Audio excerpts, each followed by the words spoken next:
This conference will now be recorded. Very good evening, students. Today we are continuing with discussions on magnetism. That means magnetic effect of current and the magnetism chapter. So we are going to solve few numerical problems which are asked in various previous JEE papers. So suppose this particular problem is being asked in JEE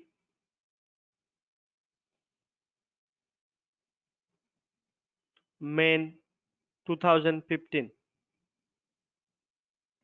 Okay, so this seems to be a very good question, even though not too tough conceptual. Anyway, we'll discuss. So we have few questions today to discuss.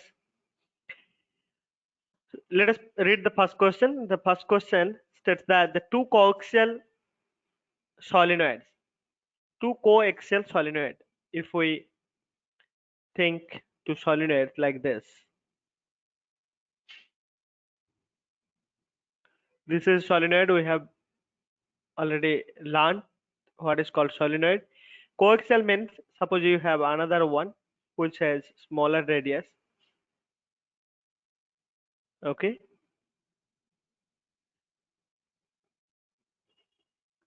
like that it goes to coaxial solenoid. Okay, or in other words, if I just take as a cylinder, so you can think of this way also. So you have two coaxial solenoid like this.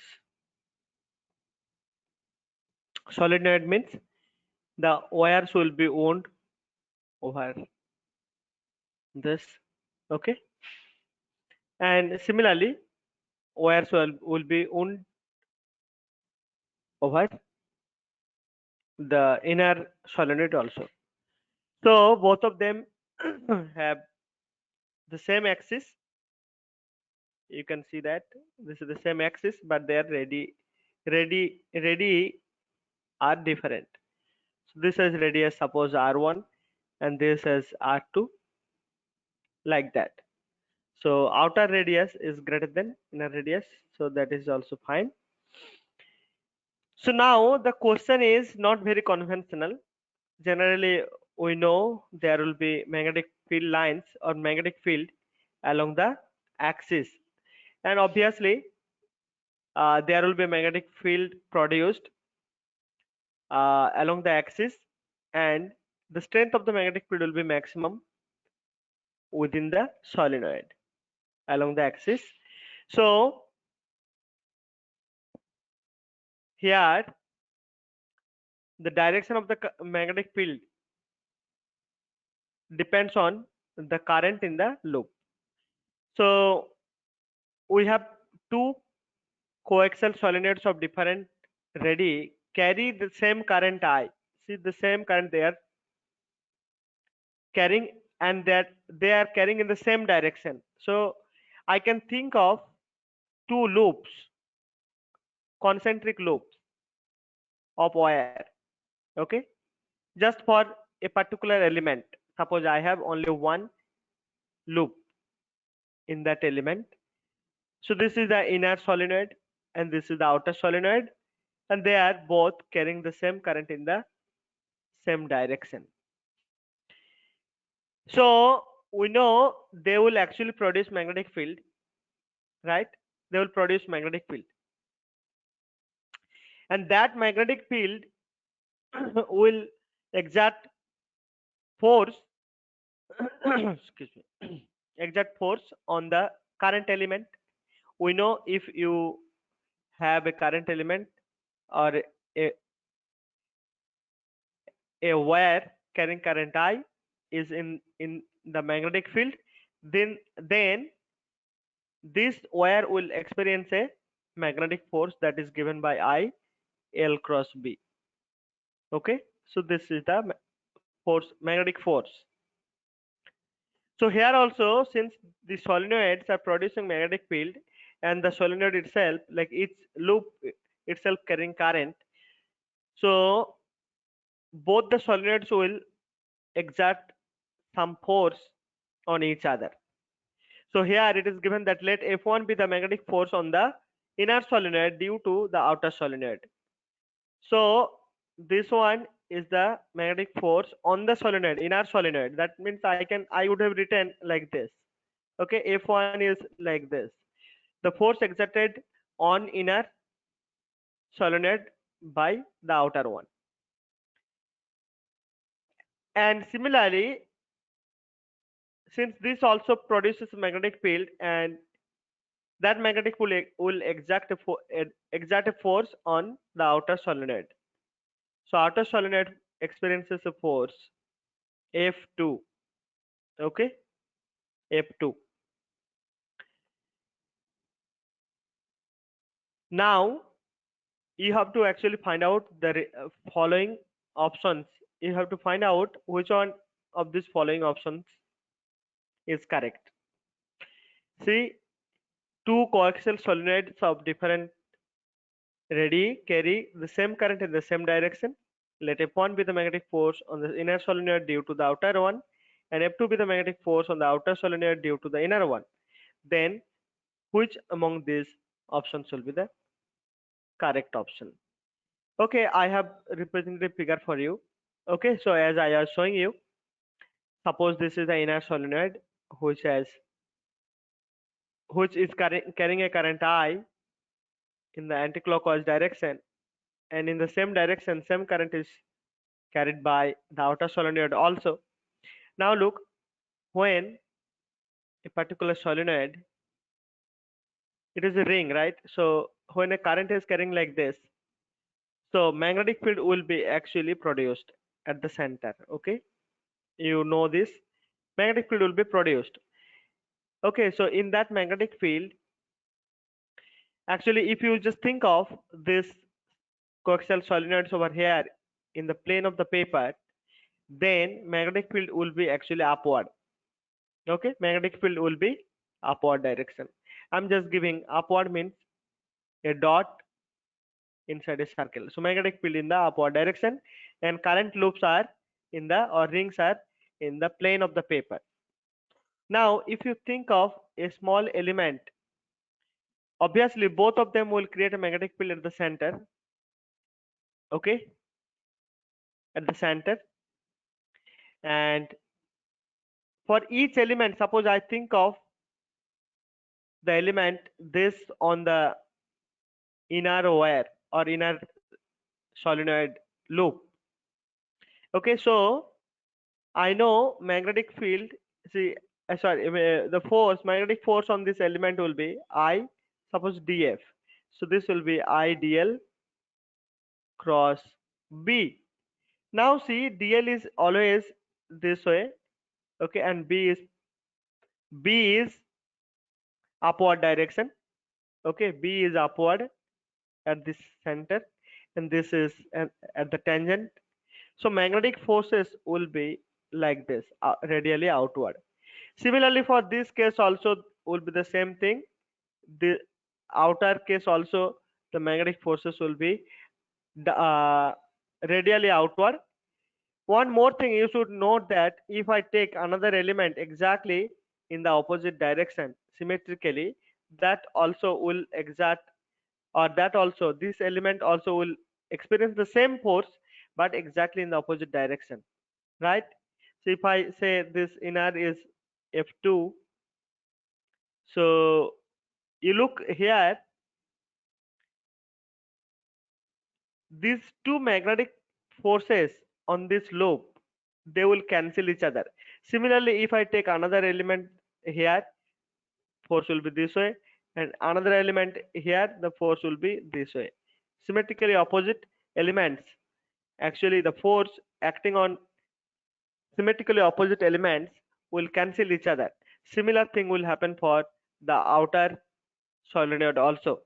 Okay, for outer solenoid also force will act downward, but each element, if we sum up all the forces acting on each element around the circle or around the ring, then the net force F net is going to become 0 for both of them. That's why F1 is equal to F2 is equal to 0 is the correct answer for this problem.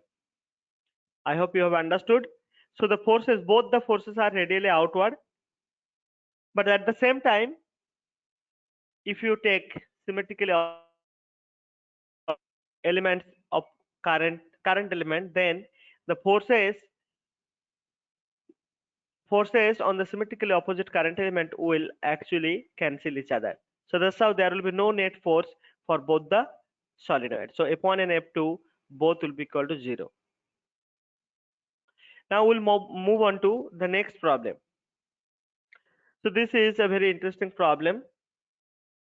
We'll read first and try to solve it. So look, there are two long current carrying wires, thin long current carrying wires like this and this. Sorry, let us say these are parallel wires like this, almost parallel. So they are actually held by two. They're held by two. Okay, two strings. Okay, held by two strings, as you see here. So these are two long wires. Okay, they are actually suspended by very thin or um, yeah, held by insulating threads of length L. These are having length L, as you can see from the figure. So this is the visualization. So two long wire carrying the same current. So two long wire carrying the same current I are held by insulating threads of length capital L, and you can see in this configuration the wires are actually uh, in equilibrium with threads making an angle theta. See, threads making an angle theta. At this situation, they are actually the wires are actually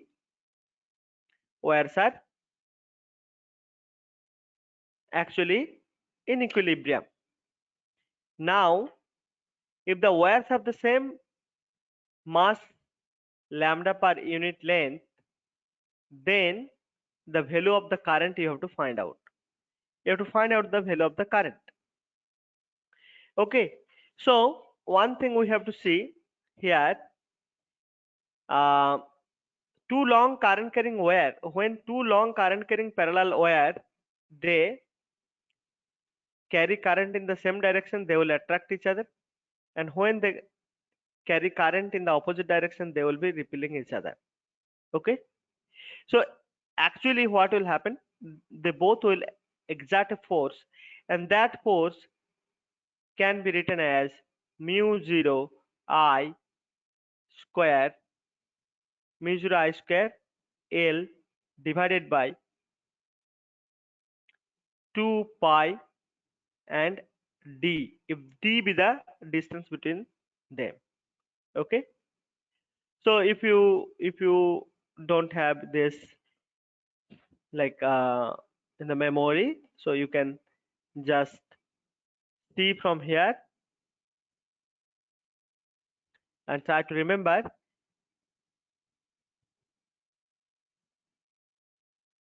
Okay, so this is the formula for the force, whether it is attractive or repulsive doesn't matter, but the magnitude of the force will be this.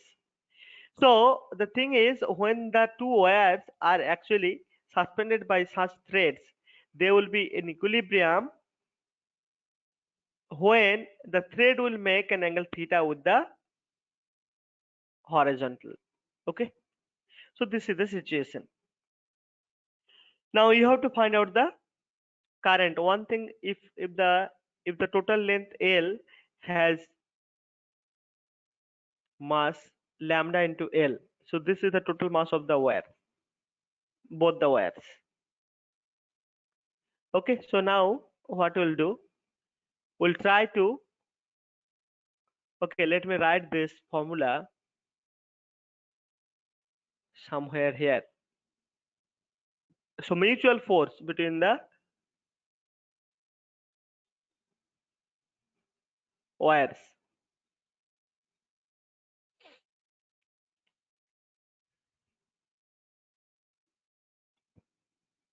2 pi and d. Okay, this is the formula in general case. We can make use of this formula. Anyway, so let us see what happens to various forces when these two wires are at equilibrium. So in this case, you look, if I just consider wire, only one wire, which is carrying current I. See, at this configuration, this tension can be broken into two components. So one is along T cos theta along the vertical direction, another along this way. So another along this way, okay, this way. So that is T sine theta, okay, T sine theta. So these two forces will be balanced by, so this T sine theta will be, T sine theta force will be balanced by the repulsive force exerted by this wire, repulsive force exerted by this wire. So this can be written as equation number 1, and we know T cos theta is equal to mg, that is equation number 2. So these two equations we have got. Now see, whether it is repulsive or attractive doesn't matter, the force will be this one only. So we can make use of that expression for this particular problem.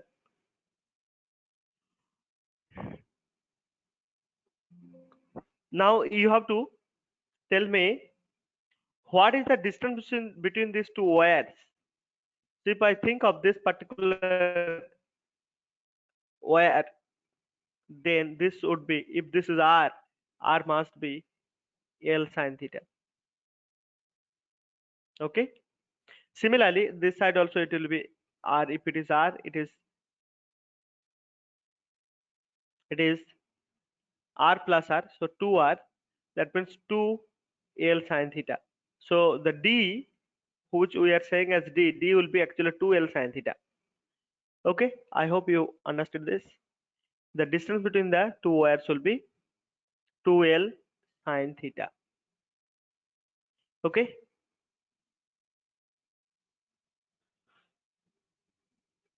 So we'll write down the equations of motion we have got. So T cos theta.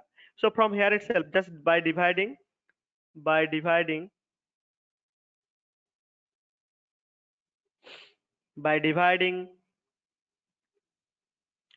equation number 1 by 2. So we'll be getting tan theta is equal to F by mg. Okay, now we have to write down what is the expression for this F. F from here we can write, let us see. So F will be actually mu 0 I square L 2 pi D. D is actually here 2L sine theta.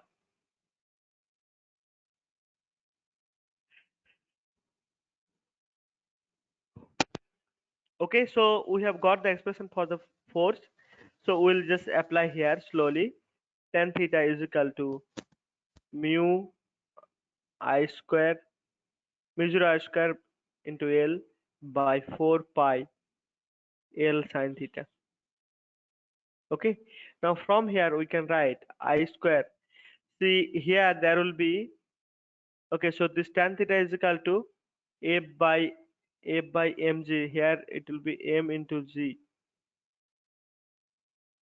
Okay, this is m into z. M is equal to again lambda into L, so we can put it here directly, lambda Lg.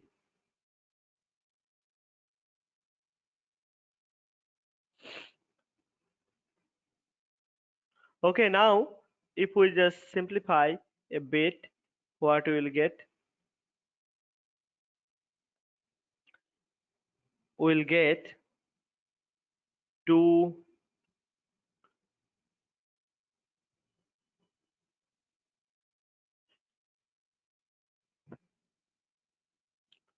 tan theta, that means sin theta square by cos theta,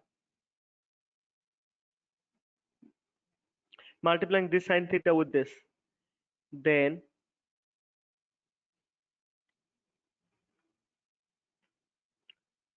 this will be 4 pi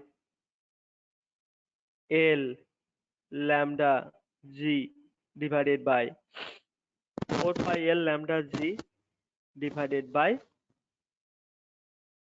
mu naught. Okay, now we can write, see 2 from here, so 2 sin theta,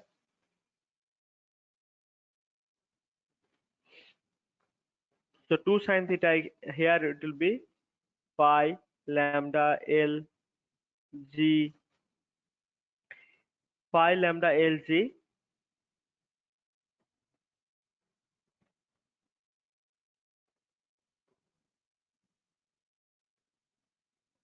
and there will be obviously a sin theta over here.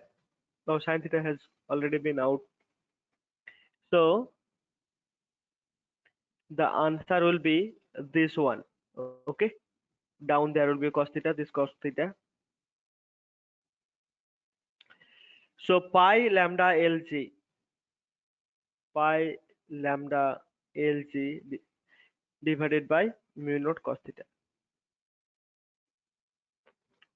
So the first option will be the correct answer. So what were the main points to be remembered or to take forward is that the component of the tension you have to bring.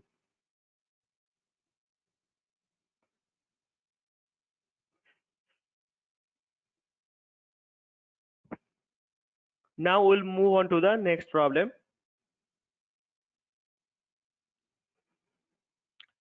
So this is also a very interesting problem. So let us just read the problem and try to solve it. So here there are two identical wires A and B. Two identical wires A and B, each of having length. Okay, each of having length L. Let us say this is capital L. Carry current in the same direction I.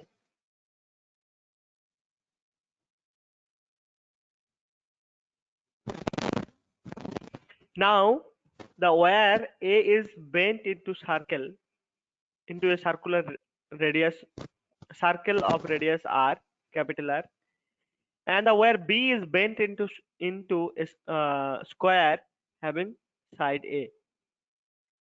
Now BA and BB the values of the magnetic field at the centers of the circle and the square respectively. Then what is the ratio of BA to the BB? So this is the question. So what is the question? Question is saying that there are two identical wires of length L, capital L, carrying the same current, where A is bent into a circle of radius capital R. The B, where B is bent into form a square of side A. If BA and BB are the values of magnetic field at the centers of the circle and the square respectively, then what is the ratio of BA to the BB? See, I'll tell you one thing. The total length. Let us consider about the wire A. Wire A.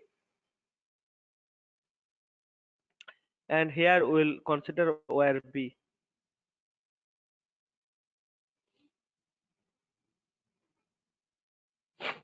So wire A has length L is equal to 2 pi r when the wire A has been bent into circle. So from here we can get the radius of the circular path is L by 2 pi. Okay. Now this is the radius. Now see, when I have a circular ring, the magnetic field at the center will get as, suppose this is BA, so BA is given by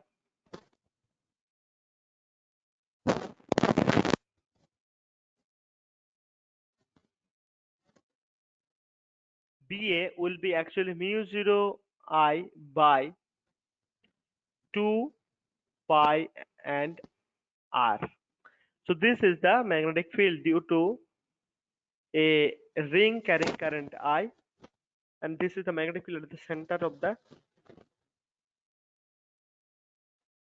ring. Okay, so here actually this R is actually not actual R. We can just replace this from here. 2 pi R means L by 2 pi. So 2 pi goes off 2 pi R.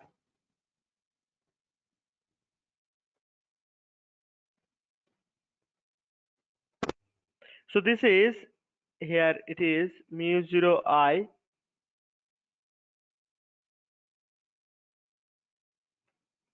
Okay, no 2 will be there. Here it is, there will be only L down.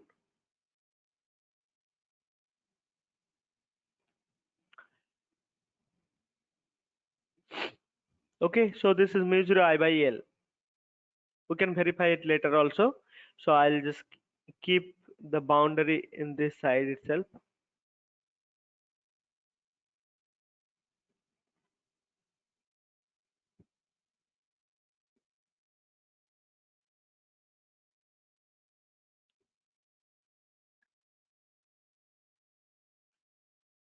So BA mu 0 I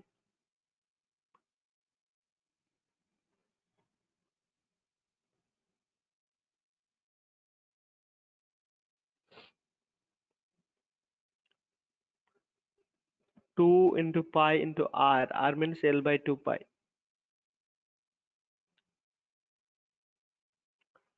Okay, so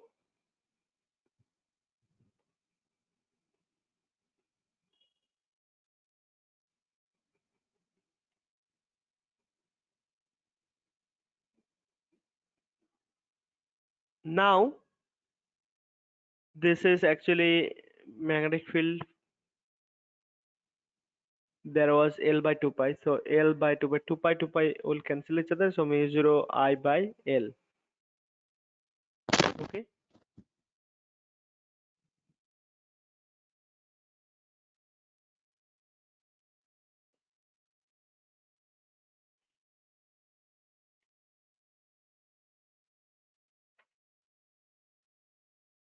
Oh, I'm sorry. There was actually, okay, I have written a wrong expression. So this pi will not be there. That's what there was a problem. So this pi will not be there. Mu 0 I by 2R. It will be 2R. So there will be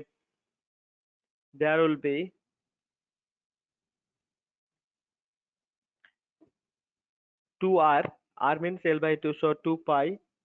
So pi will be here.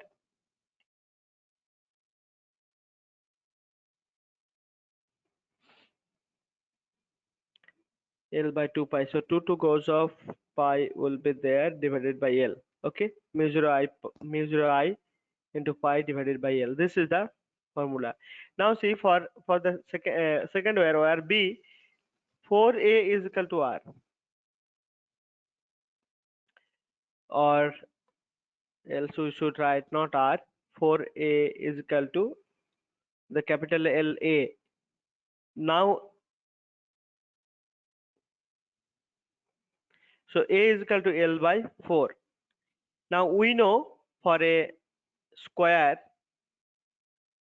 suppose I want to calculate magnetic field for this particular wire, okay, at the center, then you have to draw like this. So this is theta 1, this is theta 2.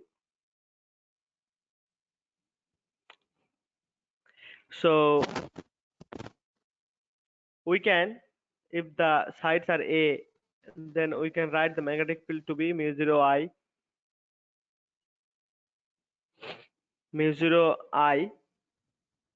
by 4 pi A into cos of theta 1 plus cos of theta 2. So mu0I by 4 pi A, mu0I by 4 pi A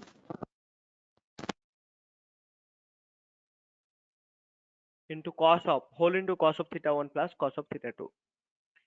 Okay, now for a square, this theta 1 and theta 2 both are 45 degree. So in the expression we can write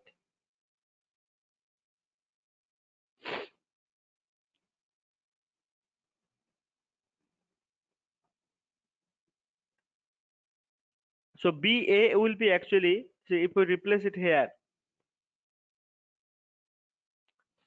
mu0I by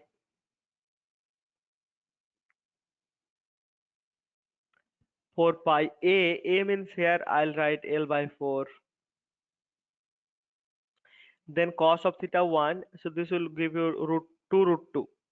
Sorry, 2 by root 2, 1 by root 2, 1 by root 2, so 2 by root 2. So from here, actually, we can see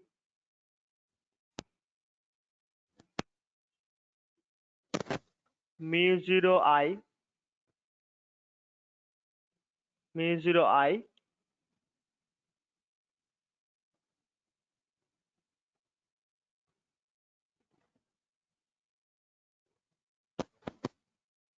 so mu0I, so this 4 will go away with this, so here will be pi into L, mu0I, and this will be 2, so this is for only 1, so there will be for 8 such, sorry, 4 such sides, so it will be 8 by root 2. Okay, 8 by root 2. Now if we take, so we have got this BA, I'm just writing now.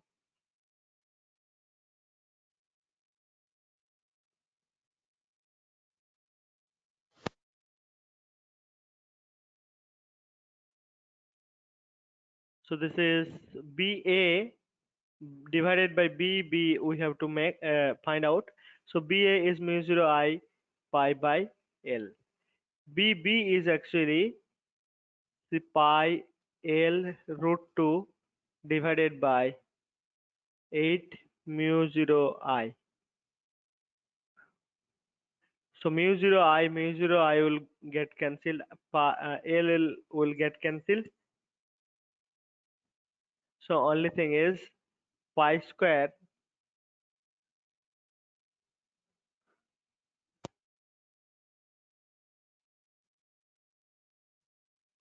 cos of 45 degree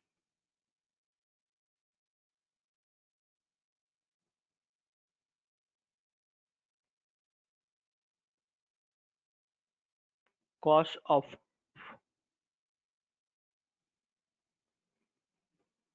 okay, it will be actually multiplied here itself, because 2 by root 2, that will give you actually root 2, so it is actually 4 root 2.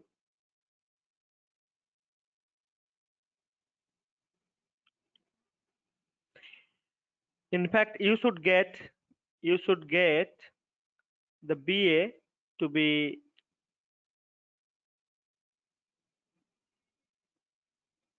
you should get like this.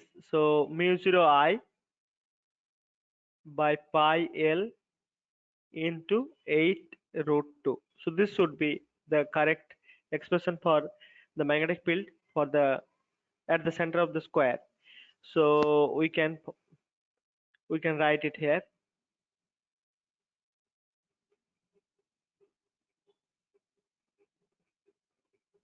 So this is BB,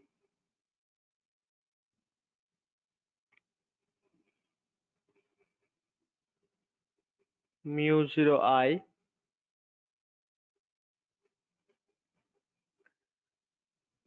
BB. So mu 0 I will be down. Mu 0 I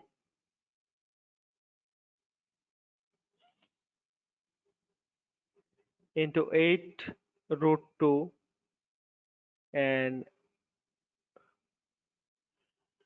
pi L up. So you can see from here we'll get this. Okay.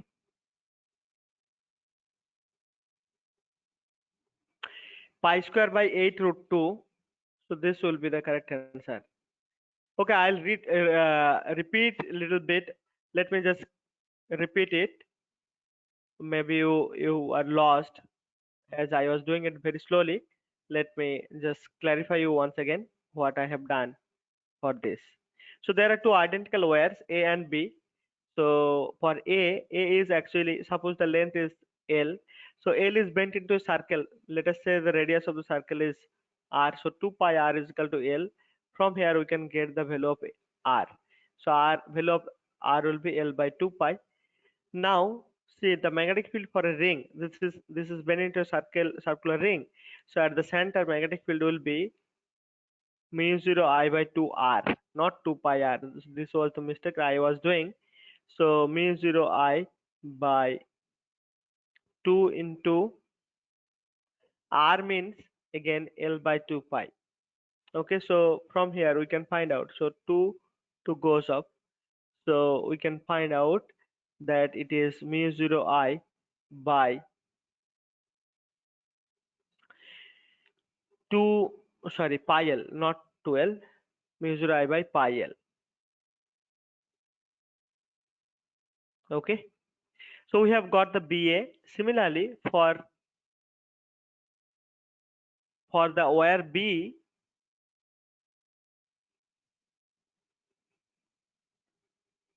for the wire B, what we can do? For the wire B, it is bent into a square. Okay, bent into a square.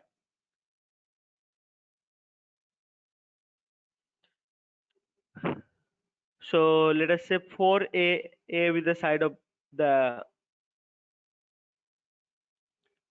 square, and this is equal to capital L. So A will be obtained as 4 by L by 4. Okay, L by 4. Now for a square loop, as I was showing you, this is the magnetic expression for the magnetic field. So this will be mu 0 I by 4 pi. A means L by 4,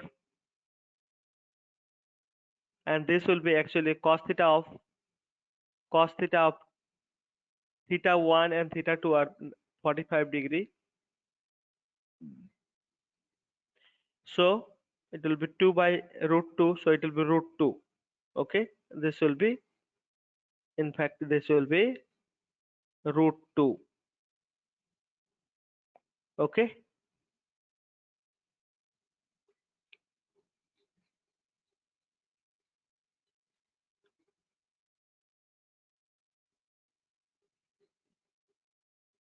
so this is for a single wire, for a single side. For 4 sides you will get again 4 multiplied with this. Okay, so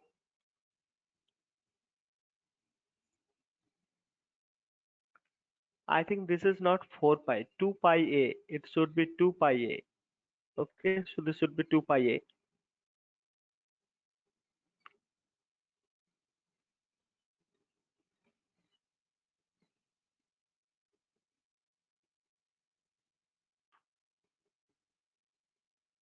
Okay, so it will be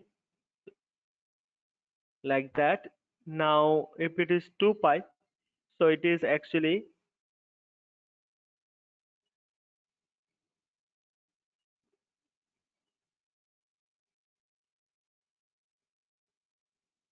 then we can write mu 0 I by 4 pi into divided by this. So this 4 along with 2 multiplied with this. So this we can write. So yeah, so this is the case. Now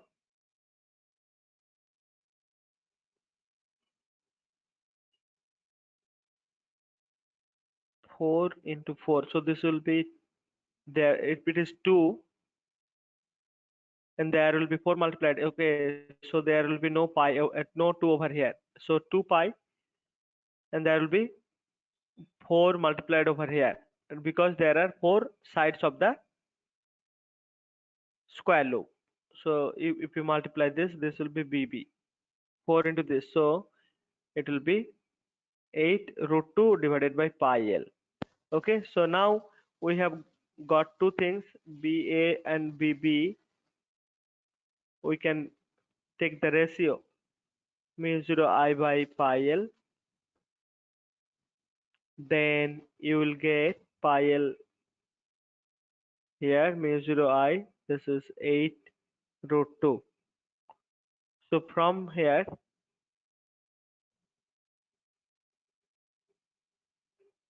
mu 0 I.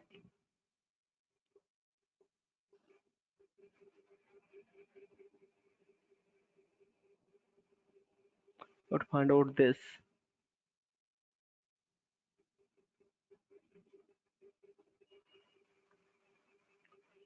Mu 0 at 2R. So this pi will be here for this.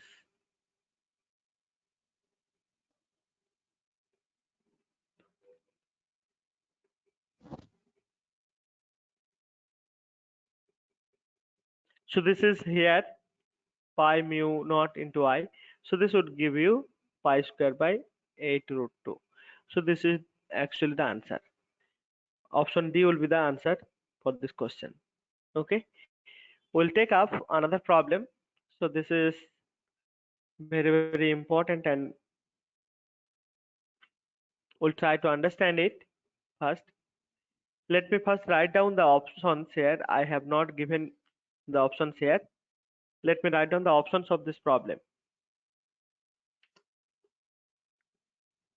Options are option A, RE less than R alpha less than RP. Option B is R alpha greater than RE is equal to RP. Option C is saying that RE less than RP is equal to RA. And option D is RE less than RP less than R alpha. Okay, so these are the options. Let us read the question. So an electron, proton and alpha particle moving with the same particle having the same kinetic energy are moving in a circular orbit, moving in circular orbits of RE, RP, RA. So see, we know when a charged particle having certain velocity enters into a region having magnetic field perpendicular to the direction of their velocity, then the trajectory will be a circular path. So in that case, we can write mv square by r is equal to qvb. So from here, we can find out a relationship between kinetic energy, then magnetic field, velocity, etc. Let us say we write this half m v square. So I have multiplied half this side. We'll multiply that side also. So half.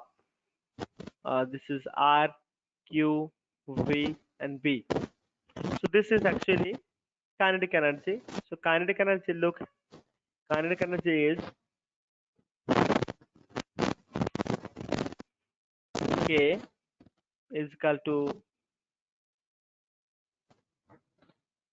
mv square by R, QVB. Yes, so this is the case. We have to actually, all right, let me see. This is R, Q, V, B, by 2.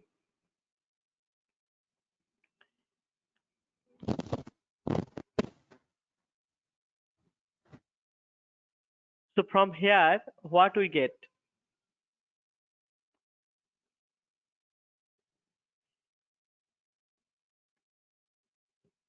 Radius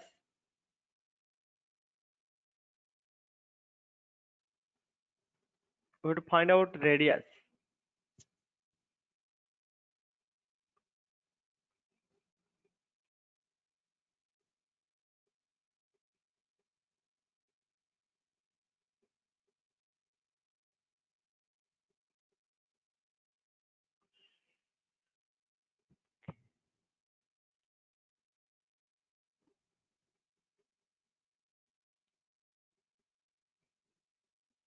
mv square by r.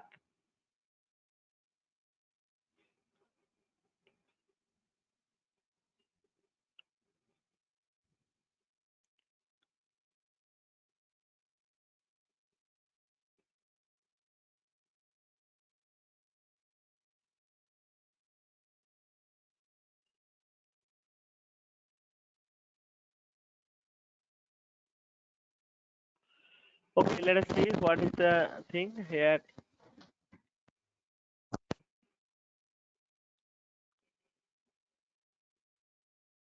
mv square by r, fine.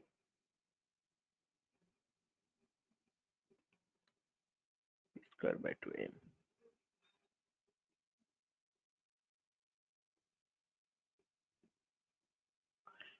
So here, okay, since there are two velocities, well, better not to be in this way. Okay, let me try in another way. Since they all of them has the same velocity, sorry, kinetic energy, let us go with this. mv square by r. This is equal to qvb. Okay, so let me just uh, take mb here and qrb here. Okay, so this is actually p. This is p. I can write. Let me write this r is equal to m. Okay, m I can write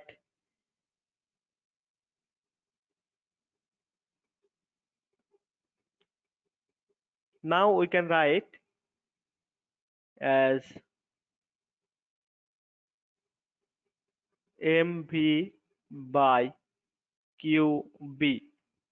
Okay, now one more thing is that this is mv means p. Suppose it is p by qb, but we have to bring a relationship between kinetic energy.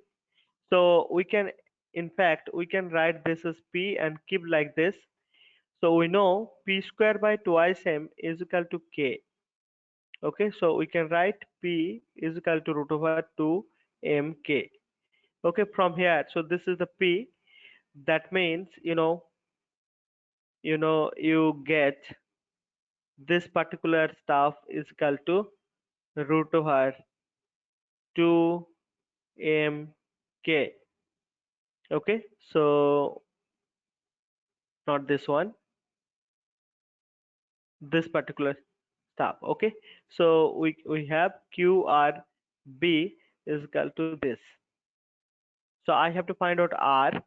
So it is root over 2 mk divided by q into b. That means the radius of the charge particle, radius of the circular path of the charge particle depends on. So kinetic energy is same. 2 is constant. B is anyway constant. So it is directly proportional to square root of m and inversely proportional to 1 by q. Oh, sorry, inversely proportional to q. So these are two factors. So we have to find out for each of them. Suppose our electron, it has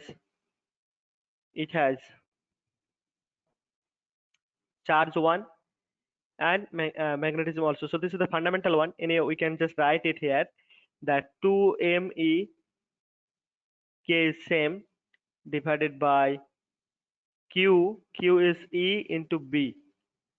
For proton also will be the same thing. So for proton also will be the same thing, because proton also has nearly the same. No, there will be actually difference in the mass in case of proton.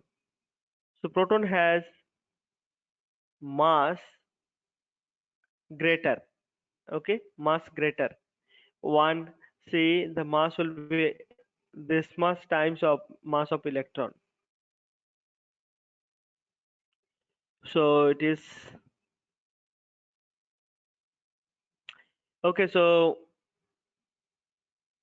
the velocity, see, radius, see, in this case, the kinetic energy, sorry, E, it depends on the mass. So in case of alpha particle has the greatest mass, okay, and also it has charges of 2 also. Greatest mass is having by alpha particle. So alpha particle will have the square root of m factor greater than proton. So this is 2 into twice the mass of proton and electron, twice the mass. And charge for, so twice the mass, so root 2 divided by charge is actually 2, 1 by root 2. So this is how, if we see the sequence, the mass is actually, for electron mass is the fundamental mass, charge is the fundamental charge. Now proton has the same charge, same and mass is different. Okay, so this is how, if you analyze, you'll be able to find out the sequence that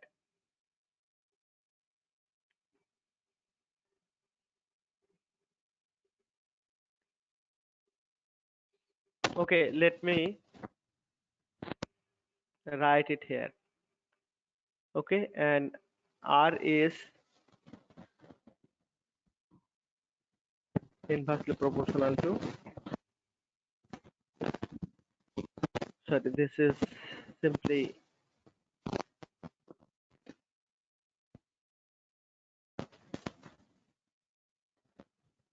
Q, okay, Q.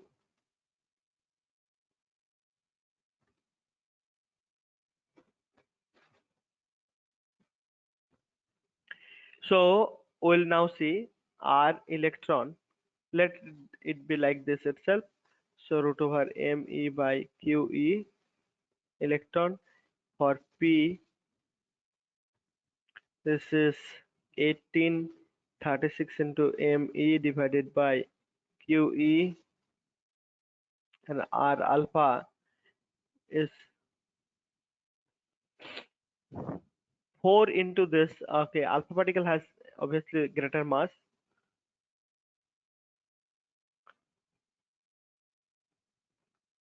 We have alpha particle 2 Ag4.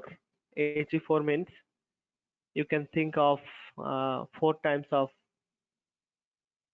the mass of this.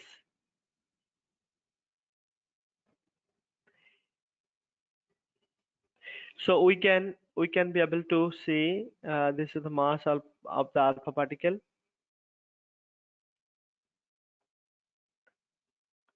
and Q is 2Q.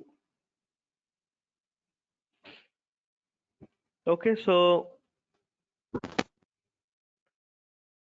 analysis says that Re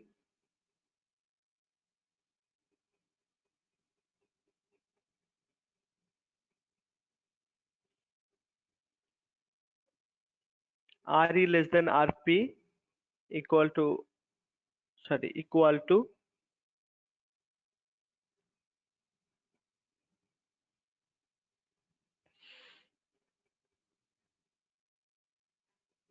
sorry, this is equal to, so this sign will not there, R alpha.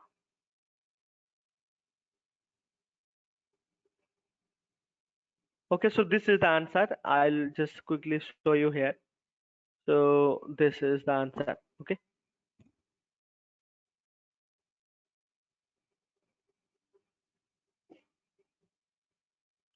You have to analyze this. Actually, the mass of alpha is actually 14 times, almost 14 times the mass of proton and mass of electron. Sorry, mass of electron. Okay, so with this today we'll stop it here.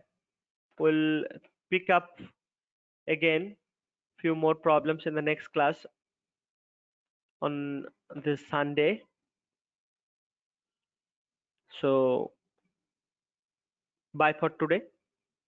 Thank you for your patience.